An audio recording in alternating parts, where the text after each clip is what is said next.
When we started Rags to Riches, the goal really wasn't just to affect one community. It was really to work with different communities and to try to bring out the best products that they have. Why not create a social enterprise that would help these mothers of payatas become more profitable? It really moved me how much the unfair trade really was affecting these nanays, working so long, so hard, and making just a pittance, while the middlemen were making so much.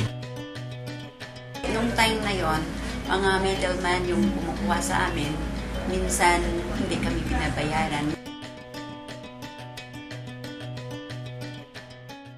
Rags to Riches started with a social problem. It started in Payatas, one of the biggest dump sites. Before, there were scraps of cloth being deposited straight to the dump site, and there were very entrepreneurial mothers who started creating rugs out of these scraps of cloth.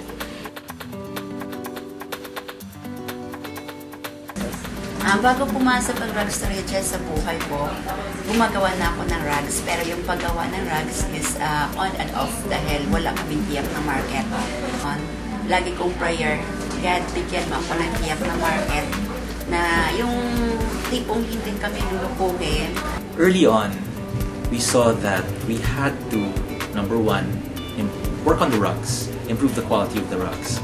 But aside from that, we also knew that we had to correct what the nanays were earning from the rugs. Again, the situation was that the middlemen were getting the lion's share. And so, one of the first things that was done in Rags to Riches was to correct that. Essentially, from the nanay getting 1 to 2 pesos per piece to 15 to 20 pesos per piece. Now, that's a dramatic increase. Because of the whole chain of social injustice, they would end up earning 1 to 2 pesos per rug. So, they could make around 8 rugs a day. That would translate to around 8 to 16 pesos a day.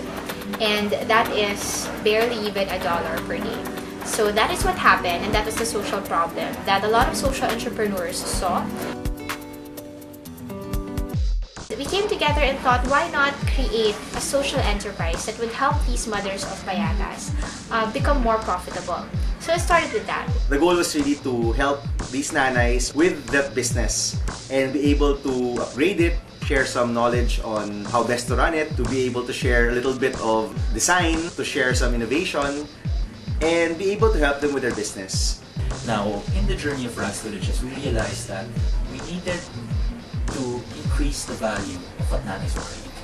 When we realized that this has so much potential, we then tapped some of the country's most famous designers. So we collaborated with them, and we found out that there is a big potential for our current products to really scale up and become more high-end. We finally had a meeting, well, a session, a discussion with one of Asia's leading designers, Raho Laurel. Instantaneously, Raho just said, yes, I believe in you, I believe in your cause, I believe in the people behind this, and I think you can pull this off.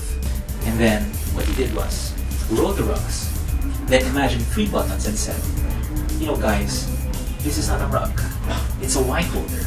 And what he did was, he folded the rug, and he said, this is not a rug, it's a high-end fashion rug.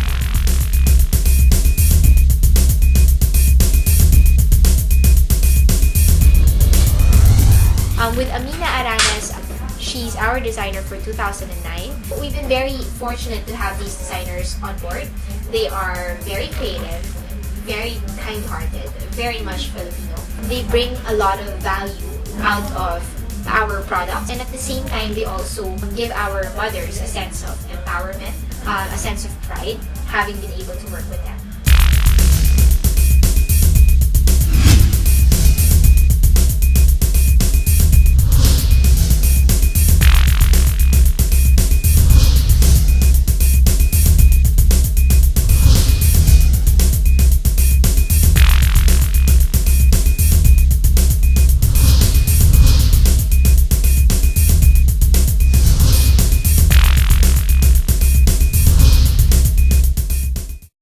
In the future, we might go to communities na they'll have their own products that they're doing.